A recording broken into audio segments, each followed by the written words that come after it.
let's bring in Sean Spicer, the Chief Strategist, Communications Director for the Republican National Committee. Sean, thanks very much for joining us. Good evening, Wolf. Thanks for having me. All right, so let's talk a little bit about some of the names coming out today. Sources are telling CNN that the president-elect will name retired U.S. Marine Corps General Kelly to become the head of the Secretary of Homeland Security. Is that true?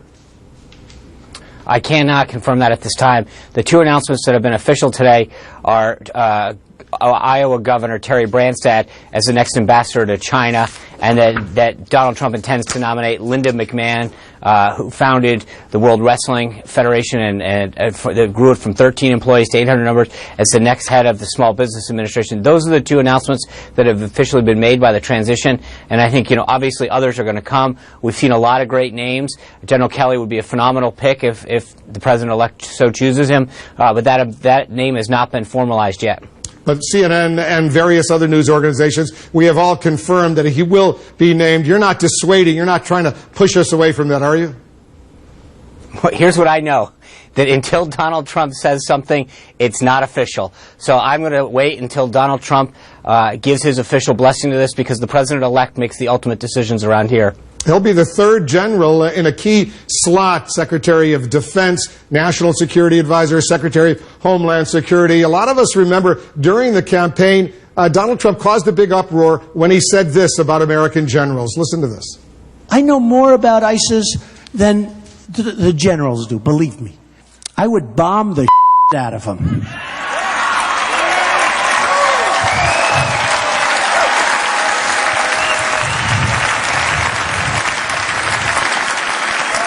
I would just bomb those suckers. And that's right. I'd blow up the pipes. I'd blow up the I'd blow up every single inch. There would be nothing left. All right, so all of a sudden he's picking all these generals. Clearly, he admires these generals. These are the most sensitive national security slots. Does he still believe he knows more about ISIS, let's say, than the generals?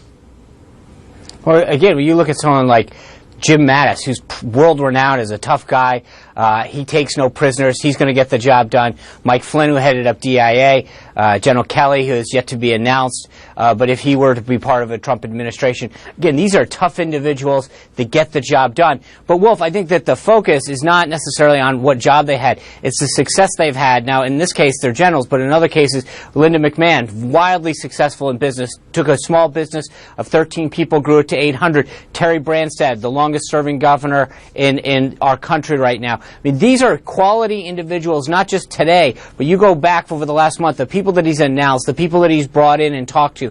It is in every case a top-quality, top-tier person, regardless of whether it's in academia, business, government. These are all the best of the best that are going to implement a Trump agenda and get things done and end the business of usual in Washington. I want to move on to other issues, but very quickly, is General David Petraeus still in the running to become Secretary of State?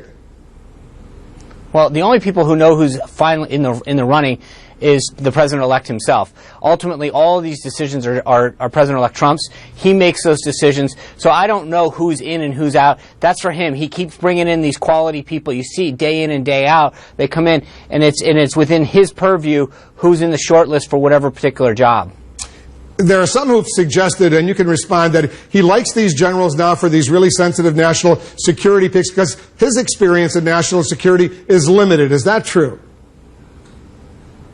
In what sense? I mean, I guess the point is that in a lot of areas his experience might be limited, but he goes out and he finds the best people, and that's frankly what he's done in business. He goes out, finds the best people to fill the best slots to make sure that the business succeeds. In this case, he's hiring and choosing people to fill government roles where he figures out who the best person is, who the most qualified, who the most successful person is to advance the agenda and vision that he's put forward. But I mean, when you look at the totality of government, whether it's the IRS, the Post Office, Homeland Security, the Department of Defense, the Department of Labor. I mean, there's a lot of areas. This is a massive government for a huge country. The idea is to go out and find the best and brightest that will bring the best ideas and can implement the agenda and the vision that he's put forward. There's perhaps some nuances here. You just heard my conversation with Senator Risch on Russia interfering in the U.S. election. Does the president-elect still doubt that Russia actually interfered? Well, you read his comments earlier. Of course he does. Again, I'm sort of perplexed why we're spending another segment talking about something. You understand where he says, you heard Senator Rich articulate this very well, that there's a question of whether they tried and whether they did. And Mr. Trump has been very clear that his position is that he doesn't think they did. Senator Rich echoed that similarly. I think that the position has been stated over and over again, and I think we know where everyone stands. So just to be precise, Sean, he believes they tried, like Senator Rich, they tried to interfere with all the hacking of the DNC, of John Podesta's emails, but it's unclear whether they actually succeeded in interfering. Is that what I'm hearing you say?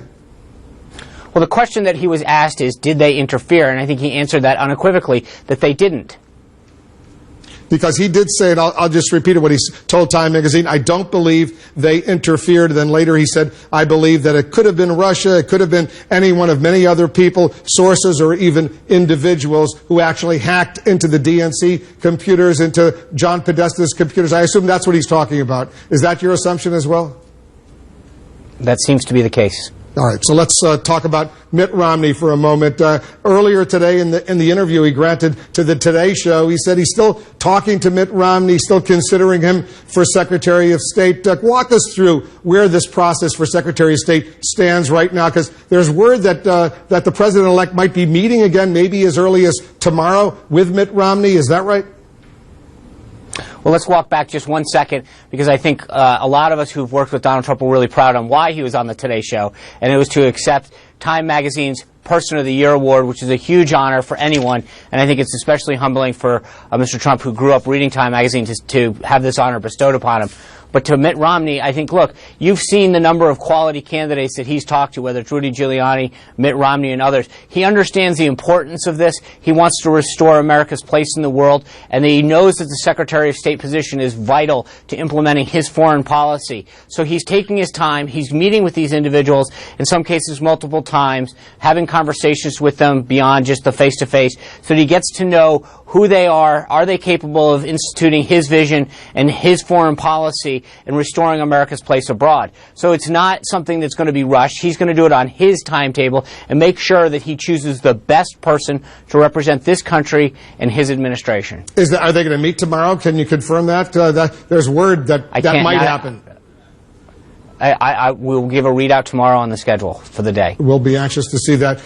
Let's talk about this New York Times report that former Senator Bob Dole, who endorsed Donald Trump, worked for 6 months, supposedly, on planning the president-elect's phone conversation with the president of Taiwan. The paper reports that Dole's lobbying firm set up meetings between Donald Trump's national security advisors and Taiwanese officials, and has forms showing that Dole's firm was paid upwards of $140,000 for the work that they did. First of all, is that true? Did Bob Dole help orchestrate that very controversial phone call? I don't know, to be honest with you. What I do know is that almost 50 foreign leaders have called President-elect Trump to offer their congratulations. He has taken those calls, accepted the congratulations, and begun a working relationship with those countries throughout the world who want to foster a better relationship with the United States, who want to rebuild that relationship that they have had with previous administrations that maybe hasn't been as strong recently. So he has taken those calls. He's begun those relationships. And again, this was one of 50 calls that he and Vice President-elect Pence have received. And no second thoughts as far as the president-elect is concerned, because you know the controversy that phone conversation has had, the angry reaction from the government of China as well.